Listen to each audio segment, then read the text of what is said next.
Good morning, everyone. I'm Dan Endres, speaking to you from the ESRO Global Monitoring Division's Barrow Observatory in Barrow, Alaska. It's been said that the Arctic is the mirror to the world. Climate change will be seen first and to the greatest extent in the Arctic, and whatever changes are seen here will eventually happen to the rest of the world. So the Arctic is an incredibly critical place to make the measurements that we do here. One of the keystone programs at the observatory is the CO2 program.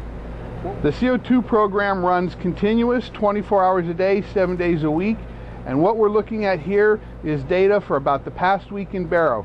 The ups and downs we see here are due to changes in wind direction. One of our major problems is that water vapor is an incredibly strong greenhouse gas that will affect our measurements of CO2. To try to take care of this problem, we run the air sample through a freezer trap and freeze all the moisture out of the samples so that we can compare from around the world CO2 in dry air. Perhaps the most widely known and respected data to come out of any project in the Arctic is the CO2 data. From the early 70s up through today, we see about a 1.2% increase. We are now looking at something on the order of 380 parts per million CO2 in Barrow. We see a wide variation over the course of a year in the CO2 data. This is due to the Earth breathing. In the wintertime, plants go dormant and we see a rise in the CO2. In the summertime, they come alive and we see this drawdown. This is unique to the northern hemisphere, as 80% of the people live in the northern hemisphere and 70% of the land mass is in the northern hemisphere. So this is a picture of the biosphere coming to life every year. The second component to the CO2 program is the flask sampling network. This consists of a series of sites around the world that have agreed to take samples on a weekly basis for analysis in Boulder. There are 3 container ships that make cargo runs every week across the ocean and have agreed to take samples every 10 degrees of latitude. Here is Teresa preparing to collect a set of flasks. 2 glass flasks are placed inside. This is known as the Max sampler. It's portable, battery powered, can be used anywhere. The flasks are installed, connected in series.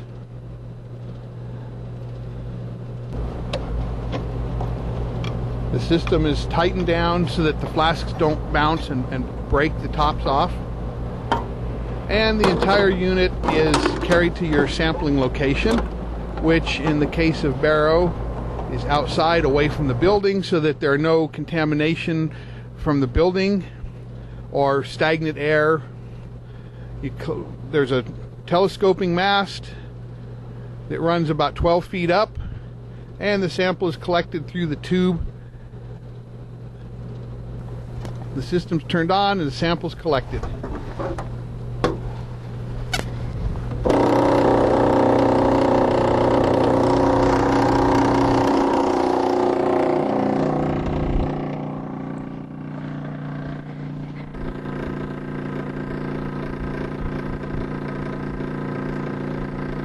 When the final chapter in the book on climate change is written, the title of that chapter will be Temperature.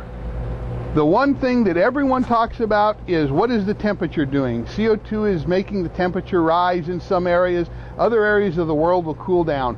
What this chart shows is that in the Arctic, summers are staying relatively the same, but winters are becoming milder by 1/10 of a degree Celsius per year.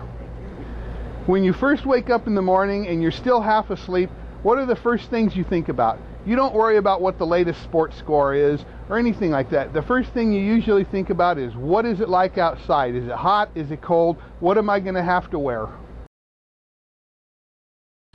Thank you for joining us on this brief tour of the Point Barrow, Alaska Baseline Observatory, part of the Earth Systems Research Laboratory. We hope now to take you live to talk with Dan in person for a brief question and answer session.